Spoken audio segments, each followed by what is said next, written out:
sebuah kejayaan di ujung barat Nusantara. Benteng Iman, Pedang Keadilan. Inilah hikayat Tanah Renjong. Saksikan sekarang.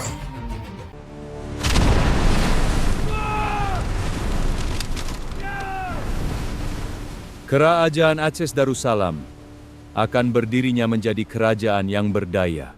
The Aceh Orlog ketika Belanda menulis tentang kekalahan mereka di Tanah 一个以 Renjong. 香料和贸易繁荣起来的王朝， 40 tahun 正 diplomasi 迎来它 berdarah 辉煌的 dan 顶峰 semangat。yang tak pernah padam. Aceh bukan sekadar kisah sejarah, ia adalah perlawanan suci, spirit of jihad, cahaya yang menolak padam, bahkan Kejayaan di ujung barat Nusantara. Seorang penulis Belanda Benteng mencatat Iman, bahwa Pedang Perang Aceh Keadilan. tidak benar-benar berakhir pada tahun 1913 karena nyala api itu terus hidup hingga tahun 1942. 4 dekade kolonialisme dan Aceh tetap berdiri. Haji 7-9 Zengraf berkata, oversaw a period "Tidak ada of great satupun military bangsa yang campaigns begitu gagah in the dan history of tangguh dalam Aceh pertempuran Darussalam. kecuali bangsa Aceh. Bahkan wanita-wanitanya memiliki keberanian dan kerelawan Perjuangan para berkorban pahlawan yang Aceh melebihi itu semua tak pernah wanita dari berakhir. bangsa lain. Adoup dalam catatannya menulis bahwa kepahlawanan rakyat Aceh menimbulkan kekaguman yang luar biasa.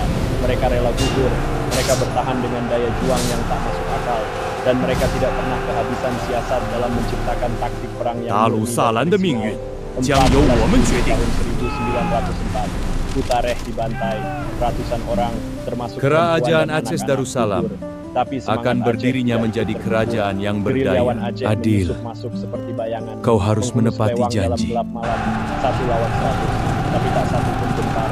Belanda mencatat sendiri bahwa Aceh adalah daerah terakhir yang bisa mereka taklukkan dan wilayah pertama yang melepaskan diri dari cengkeraman mereka. Tahun 1942 hingga 50, Adil. kemerdekaan di Aceh sudah menjadi Kau harus kenyataan. menepati You janji. cannot conquer a people who have already won their hearts. Kamu tak bisa menaklukkan jiwa yang telah menang. Aceh bukan hanya perang senjata. Ini adalah battle for dignity, pertempuran harga diri, sebuah jihad yang tidak tunduk pada ancaman, tidak menyerah pada kekuatan, dan tidak takut pada kematian. 4 fase perang Aceh, mulai dari medan tempur terbuka, perang gerilya total, pembatasan wilayah, hingga pasifikasi berdarah, semuanya melahirkan satu kesimpulan. Walau dibombardir dan dibantai, Aceh tetap hidup. Aceh tidak pernah menjadi korban. Ia adalah cahaya, dan sejarahnya adalah panggilan bagi kita semua. Jangan pernah menyerah. Perjuangan para pahlawan Aceh itu tak pernah berakhir. Ketika Belanda mengakui, kami takluk bukan karena senjata, tapi karena keberanian bangsa Aceh. Dalam catatan kolonial Belanda, satu nama yang membuat mereka selalu menggertakkan gigi, Aceh. Dari tahun 1873, mereka datang dengan kapal perang, meriam, dan ribuan serdadu. Tapi apa yang mereka temui di daratan Aceh? Bukan ketakutan, tapi keberanian yang mengguncang dunia. Dalam laporan resmi Belanda, tertulis begini, Zich vechten met een moed die wij in Europa zelden zien. Mereka bertempur dengan keberanian yang jarang kita lihat di Eropa.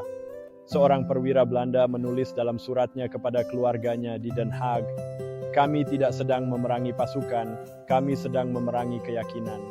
We are not fighting an army, we are fighting a belief.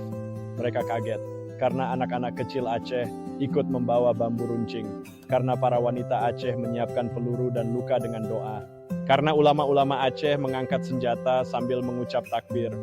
Dan ketika pasukan elit Belanda, Marechaussee, masuk ke lembah-lembah Aceh, mereka menemukan sesuatu yang tak pernah mereka bayangkan.